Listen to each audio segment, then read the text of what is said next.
Hello guys, நீங்க பாக்குறது Tamil anime and நான் தான் உங்க சென்பாய். இந்த வீடியோல நருட்டோ ஷிப்புடன் சீசன் 1 எபிசோட் 19 நம்ம பார்க்க போறோம். சக்குரா பயங்கரமா கத்திட்டு வந்து அந்த பாறையை உடைப்பா. பாறை முழுசா உடைஞ்சதுக்கு அப்புறமா கக்காஷி உள்ள போறதுக்கு சிக்னல் காட்டவும் எல்லாருமே உள்ள போவாங்க. உள்ள போனவங்க ரொம்ப ஷாக் ஆவாங்க. கக்காஷி நம்ம லேட்டா வந்துட்டோம் அப்படின்பாரு. கிரானி சியோ சாசோரியை ஐடென்டிஃபை பண்ணிடுவாங்க. இந்த பாயிண்ட்ல டீம் காய் சைட் காட்டுவாங்க. காய் அவருக்கு முன்னாடி அப்பியர் ஆகுது ரியல் திங் தானான்னு தெரிஞ்சுக்கிறக்காக நான் பாக்குறத உன்னால பார்க்க முடியுதா நிஜின்னு கேட்பாரு. கன்ஃபார்ம் பண்ணிடுவான் அவனும். சேம் அதே மாதிரி தான் என் முன்னாடி ஒன்னு அப்பியர் ஆகுதுன்னு சொல்லுவான். டென் கிட்ட கேட்டு கன்ஃபார்ம் பண்ணிக்குவாரு. லீ கிட்ட கேட்கும் போது நான் அந்த டேகை ரிமூவ் பண்ண உடனே ஒரு வினோதமான விஷயம் அப்பியர் ஆகுது அப்படின்பா. நான் நினைச்சேன் அப்படின்பாரு காய். இந்த பாயிண்ட்ல நெஜி பிளான் பண்ண மாதிரி டீம் கக்காஷி இன்ஃபில்ட்ரேட் ஆயிட்டாங்க அப்படின்பா. வினோதமா வர எல்லாமே பாத்தீங்கன்னா இவங்களோட மிரர் இமேஜ் மாதிரி இருக்கும். நம்ம எனிமியோட ட்ராப்ல மாட்டிக்கிட்டோம் அப்படின்பா லீ. டென் இதான் விஷயமான்ட்டு அவளோட டூல்ஸ் எடுப்பா. லீ பாத்தீங்கன்னா ஒரு வழியா எனக்கு வர்த்தியான ஆப்போனன்ட் கிடைச்சிட்டான் அப்படின்ட்டு ஃபைட் பண்ண தயாராவான். ஓப்பனிங் சாங் முடிஞ்சதுக்கு அப்புறமா drops activate team guys enemies அப்படிங்கிற எபிசோடோட டைட்டில் போட்டு ஸ்டார்ட் பண்றாங்க. நருட்டோ இறந்த காராவோட உடம்பு மேல டெய்டரா உட்கார்ந்துட்டு இருக்கத பார்த்துட்டு பயங்கர கடுப்பாவான். இந்த பாயிண்ட்ல அவனோட கண்கள் 9 டைல்ஸோடவே இருக்கும். பயங்கரமா திட்டிட்டு எங்கடா உட்கார்ந்துட்டு இருக்கேன்னு கத்துவான். இவனே தான் அந்த ஜின்சுரிக்கி. ஃபர்ஸ்ட் எடுத்தோன்னே குலைக்க ஆரம்பிச்சிட்டான் பாரு. இட்டாச்சி பீப்புளை டிஸ்கிரைப் பண்றதுல கரெக்டா இருக்கான்ப்பா அப்படின்னு டெய்டரா சாசோரி கிட்ட கேட்பான். சாசோரி மேலேயே கன்சர்னா இருப்பாங்க சியோ. நருட்டோ காரா இப்ப படுக்கிறதுக்கான நேரம்லாம் இல்ல, எந்திரி காரா எந்திரி அப்படின்ட்டு இருப்பான். நருட்டோ கேக்குதா இல்லையான்ட்டு கத்திக்கிட்டே இருப்பான். ஒரு கட்டத்துக்கு மேல கக்காஷி போதும் நருட்டோ அப்படின்பாரு. உனக்கே நல்லா தெரியுங்கும் போது உன் ஃப்ரெண்டு சொல்றதுக்காக தான் உனக்கே தெரியும் அவன் செத்து ரொம்ப நேரத்துக்கு மேல ஆச்சு அப்படின்ட்டு டெய்டரா கண்ணத்தை தட்டி காட்டுவான். ரொம்பவுமே ரேஜாவா நருட்டோ கத்திட்டு கோவப்படுறத பாக்க இது அந்த ஜின்சுரிக்கியே தான், அதுல டவுட்டே இல்லைன்ட்டு சிரிப்பானுங்க. சக்குராலாம் அவனை கிண்டல் பண்ற மாதிரி கேன் ஃபீல் பண்ணுவா.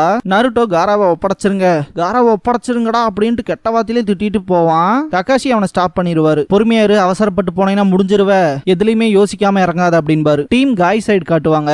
காய் சென்சே ஒரு ஸ்குவாடை பொறுத்த வரைக்கும் 3 பேர்ல இருந்து 4 பேர் தான் இருப்பாங்க. ரொம்ப சின்னதுதான். ஆனா 5 சீல் பேரியர் பொறுத்த வரைக்கும் அதை டெஸ்ட்ராய் பண்றதுக்கு 5 பேர் தேவைப்படுறோம்ல அப்படின்பா நெஜி. 10 அப்படின்னா 1 டீம்னால அதை டெஸ்ட்ராய் பண்ண முடியாது. அப்ப இன்னொரு டீம் வர வரைக்கும் வெயிட் பண்ண வேண்டியதா இருக்கும். அந்த வகையில இது மூலமாவே அவனுக்கு ஏகப்பட்ட டைமை கன்சியூம் பண்ணிருப்பானுங்க அப்படின்பா லீ. அதே மாதிரி பேரியரை ரிமூவ் பண்ண உடனே அந்த ட்ராப்பும் ஆக்டிவேட் ஆயிருது அப்படின்பாரு காய். எவன் ஒருத்தன் அந்த டேகை ரிமூவ் பண்றானோ அவனோட காப்பி தான் அவனோட ஆப்போனண்டா வர மாதிரி செட் பண்ணிருக்கானுங்க அப்படின்னு நெஜி சொல்லுவான். 10 ஃபைட் பண்ண ஆரம்பிச்சிருவா. 10 போகும்போது அவளுக்கு குறுக்கால போய் நிக்கும். பேரியர் கிட்ட நெருங்காம இருக்கக்கு பிரிவென்ட் பண்ணுதுங்க அப்படின்னு ஐடென்டிஃபை பண்ணிடுவா. இன்னொரு வகையில சொல்லணும்னா நம்மளே தோக்கடிக்கிற வரைக்கும் நம்மளால நருட்டோக்கும் மற்றவங்களுக்கும் எந்த விதமான பேக்கப் சப்போர்ட்டும் கொடுக்க முடியாது அப்படின்பா லீ. கரெக்ட் தானு கேட்கும்போது அதே தான் லீ அப்படின்பாரு காய். நெஜி பாத்தீங்கன்னா 4 மேன் ஸ்குவாட பிரிக்கனே ரொம்ப டிஸ்டன்ஸ்ல இந்த டாக்ஸை செட் பண்ணிருக்காங்க. எந்த ஒரு பேக்கப் சப்போர்ட்டும் கிடைக்காது இல்லையா? அந்த மாதிரியான ஒரு சிச்சுவேஷன் கிரியேட் ஆகறக்காக வேணும்னா உட்காந்து அவங்கள பாராட்டிட்டு இருக்கலாமா அப்படின்ட்டு அவளோட வெப்பன் எடுப்பா. லீ அண்ட் காய்ல ஃபைட் பண்ணவே ஆரம்பிச்சிருவாங்க. காய் சென்ஸே ஃபைட் பண்ணும்போது அவருக்கு ஈக்குவலா ஃபைட் பண்ற விஷயத்த நோட்டீஸ் பண்ணிடுவாரு. என்னோட ஃபேக் வந்துட்டு இந்த அளவுக்கு கூட இல்லைன்னா என்ன சொல்றது அப்படின்ட்டு சிரிப்பாரு. நெஜி ஃபைட் பண்ற விதம்ல செம வெறித்தனமா இருக்கும். பார்க்க மட்டும் ஒரே மாதிரி இல்ல, பவரும் சேமா தான் இருக்கு அப்படின்பா நெஜி. 10 அப்படின்னா நம்ம கிட்ட இருக்க அதே வெப்பன்ஸ் தான் அவங்க கிட்ட இருக்கும் இல்லையான்ட்டு கேட்பா. லீ ஃபைட் பண்ணிட்டு இருப்பான். டிஸ்டன்ஸ் கீப் அப் பண்ணிட்டு பேசிக்காவே நம்ம கிட்ட இருக்க எக்ஸாக்ட் ஆக்சுவல் திங்ஸ் தான் இவனுக்கு டைம் இருக்கு, இவனுக்கு தான் ஒருத்தான ஆப்போனன்ட் அப்படின்பா லீ. நருட்டோ சைட் சீன் ஜம்ப் ஆகும். காராவோட இறந்த உடம்பு மேல டெய்டரா உட்கார்ந்துட்டு இருக்கத பார்த்துட்டு செம ரேஜ் ஆவான். இதை நோட் பண்ணிட்டு சாசோரி டெய்டராவை பார்க்கும்போது என்ன விஷயம்னு கேட்பான். அந்த ஜின்சுரிக்கிக்கு இவன் வேணுங்கிறான், அதனால இவனை நான் ஹோல்ட் பண்ணிக்கிறேன் அப்படின்பா. சரி நீ சொல்றதும் கரெக்ட் தான் அப்படின்பா டெய்டரா. கக்காஷி லெஃப்ட் சைடுல இருக்கவன் தான் சாண்ட் வில்லேஜ்ல இன்ஃபில்ட்ரேட் ஆகி காராவை கடத்தினது இவன் தான் போல அப்படின்பாரு. அப்படின்னா ரைட் சைடுல இருக்கவன் தான் அந்த பப்பட் மாஸ்டர் காங்குரோவை சீரியஸா காயப்படுத்தினவன், கிரானி சியோவோட பேரன் சாசோரி அப்படின்னு திங்க் பண்ணுவாரு. டெய்டரா அந்த பாயிண்ட்ல நான் சொல்றதை கேட்டு கோவப்படுவ, இருந்தாலும் பரவாயில்ல நான் ஜின்சுரிக்கியை பாத்துக்கிறேன் அப்படின்ட்டு சிரிப்பான். ஒருத்தனுக்கு ஒரு ஜின்சுரிக்கின்னு பேசினதுதான் கணக்கு, ஓவரா புஷ் பண்ணிக்காத அப்படின்னு சாசோரி வார்னிங் கொடுப்பான். ஒரு ஆர்டிஸ்ட பொறுத்த வரைக்கும் அவனுக்கு பெரிய விஷயங்கள் கிடைச்சதுன்னா அதை எப்பவுமே யூட்டிலைஸ் பண்ணிக்குவான், புரியுதா அப்படின்ட்டு. நான் கேள்விப்பட்டிருக்கேன் 9 டைல் ஜின்சுரிக்கி ரொம்பவுமே ஸ்ட்ராங் ஆனவனாமா, என்னோட ஆர்ட்டுக்கு அவன் தான் சூட்டபிளான ஆப்போனன்ட். என்னது வெடிக்க வைக்கிறதுலாம் ஆர்ட்டா?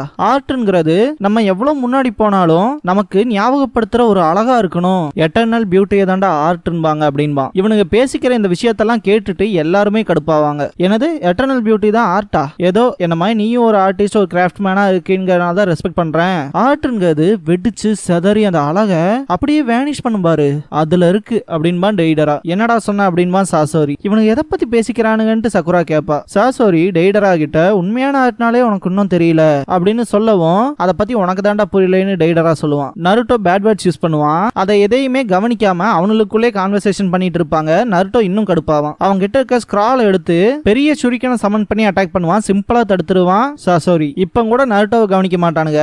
என்ன கோவப்படுத்தி பார்க்காத அப்படிமா சாசோரி. நாளை கோவப்படுத்தலையே அப்படிமா டெய்டரா. நான் கோவப்பட்டா என்ன நடக்கணும் உனக்கே தெரியும்டா அப்படின்ட்டு சாசோரி பேசிட்டு இருப்பான். சுரிக்கனை பார்க்காம அதை தடுத்திருக்கானேன்ட்டு ஷாக்காவா சக்குரா. பப்பட் மாஸ்டர் டெக்னிக்ல அவன் ரொம்பவுமே வளர்ந்துட்டான் அப்படின்னு திங்க் பண்ணுவாங்க சியோ. திரும்ப வார்னிங் கொடுப்பான் சாசோரி டெய்டரா கிட்ட. முடிஞ்ச பேசி பாரு பார்க்கலாம் அப்படின்னு. என்னை பொறுத்த வரைக்கும் ஆர்ட்னா எக்ஸ்ப்ளோஷன் தாண்டா அப்படின்ட்டு ஒரு பறவையோட செஞ்சு தூக்கி வீசுவான். சீல் ஃபார்மேஷன் பண்ணவும் பெருசாகும். இதெல்லாம் தூரத்துல நின்று பாக்குற 4 பேருமே ரொம்ப ஷாக் ஆயிருப்பாங்க.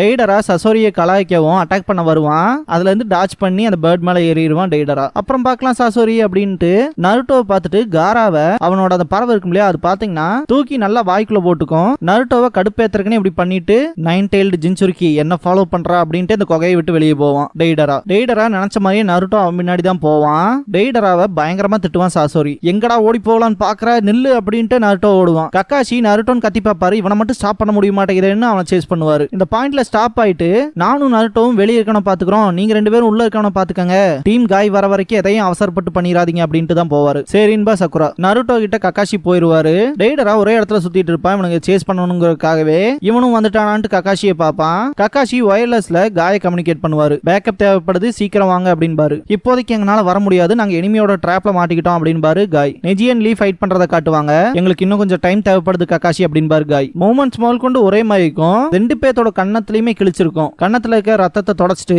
இது ஈக்குவலா இருக்கு அப்படின்ட்டு ஃபைட் பண்ண தயாராவாரு. நெஜி பாத்தீங்கன்னா பார்க்கவும் ஒரே மாதிரி காணுங்க, பவர்லயும் ஒரே மாதிரி காணுங்க, ஜுட்சு மோல் கொண்டு சேமா யூஸ் பண்றானுங்களேன்ட்டு கடுப்பாவான். 10-10 ஃபைட் பண்றத காட்டுவாங்க. இதுக்கப்புறமா அவளோட வெப்பனை எடுப்பா. 2 பேருமே ஃபைட் பண்ணிக்கும் போது ஈக்குவலா தான் இருக்கும். இது ஒரு மிரர் இமேஜ் கூட சண்டை போடுற மாதிரி இருக்கு, தனக்கு தானே சண்டை போட்டுக்கிற மாதிரி இருக்கு அப்படின்பா. இதை கேட்ட லீ அது கண்ணாடியா இருந்துச்சுன்னா அதை உடச்செறிய வேண்டியதுதான் அப்படின்பா.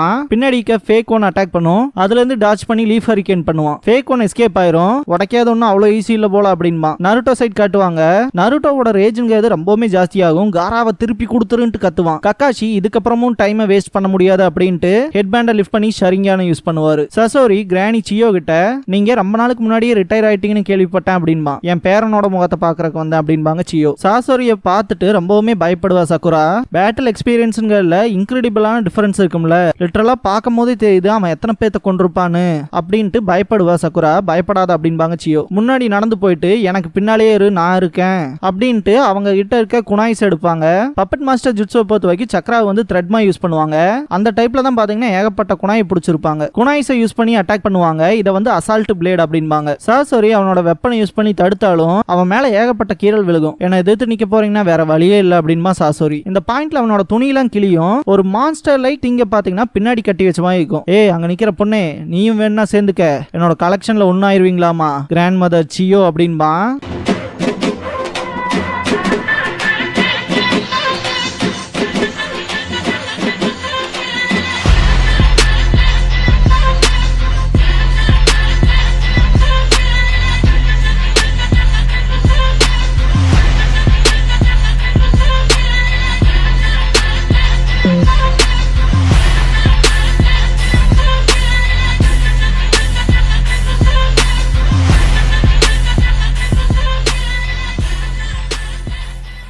க்ளோசிங் சாங் முடிஞ்சதுக்கு அப்புறமா ஹீருகோ வெர்சஸ் 2 குனோயிச்சி அப்படிங்கிற எபிசோட தான் நம்ம அடுத்து பார்க்க போறோம் அப்படின்பா நருட்டோ. இதுக்கப்புறமா கோனஹா வில்லேஜோட கிளான்ஸை பத்தி இதுக்கு முன்னாடி பார்த்துருப்போம் இல்லையா, அதோட வால்யூம் 2 பத்தி நெஜி டிஸ்கிரைப் பண்ணுவான். இன்னைக்கு உச்சிகா கிளானை பத்தி பார்க்க போறோம் அப்படின்பா. இது நல்லா இருக்க போது அப்படின்னு லீ கத்துவான். உச்சிகா கிளானை பொறுத்த வரைக்கும் வெறித்தனமான எபிலிட்டிஸ் வச்சிருக்காங்க. அதுலயும் குறிப்பா ஷரிங்கான், அப்புறம் அவங்களோட ஃபயர் ஸ்டைல் ஜுட்சு. இந்த ஒரு விஷயத்தை சிம்பிளைஸ் பண்ற விதமா தான் அவங்களோட கிரஸ்ட்ல ஃபேன் சிம்பிள் இருக்கும். நெருப்பை கட்டுப்படுத்துறவங்கன்னு அர்த்தம்ங்கிற மாதிரி சொல்லுவான் நெஜி. அவங்க தான் போலீஸ் ஃபோர்ஸை எஸ்டாப்ளிஷ் பண்ணது. லீஃபோட சேஃப்டிக்காக இந்த ஒரு விஷயத்த பண்ணிருப்பாங்க. இத நெஜி சொல்லும் போது லீ இருந்துட்டு ஷினோபிக்காக ஷினோபி போலீஸா இதுக்காக தான் அவங்கள எலைட்னு சொல்றாங்க அப்படின்பா லீ. நாக்கனோ ஷ்ரைன்ல தான் உச்சியா கிளான்ஸோட சீக்ரெட்ஸ்லாம் இருக்கு அப்படிங்கிற விஷயத்த கேள்விப்பட்டிருக்கேன். ஒருவேளை அதனால கூட சாஸ்கேவும் இட்டாச்சியும் வில்லேஜை விட்டு போயிருக்கலாம் அப்படின்னு நெஜி சொல்லவும் உச்சியா கிளானை பொறுத்த வரைக்கும் ஏகப்பட்ட மிஸ்டரி இருக்கும் போலயே அப்படின்பா லீ. இந்த பாயிண்ட்ல நெஜி இருந்துட்டு அக்காட்சுகி அப்புறம் உரோச்சிமாய் மாதிரியான ஆட்களோட சண்டை போடுறதுக்கு நம்ம ஸ்ட்ராங்கா இருக்கணும், அதுக்கு நம்ம என்ன பண்ணணும்னா அப்படின்ட்டு நெஜி பேசும்போது லீ அவனை தூக்கிடுவான். நல்லா ட்ரைனிங் எடுக்கணும் அப்படின்பா. என்னடா பண்ற லீ அப்படின்னு பேசுவான். ஆனா காதலே விழுகாது. ட்ரைனிங் வெறித்தனமா எடுக்கலாமா அப்படின்ட்டு நெஜியை தூக்கிட்டே ஓடுவான் லீ. நெஜிக்கு மனசே இருக்காது. இதோட இந்த எபிசோட் முடியுது.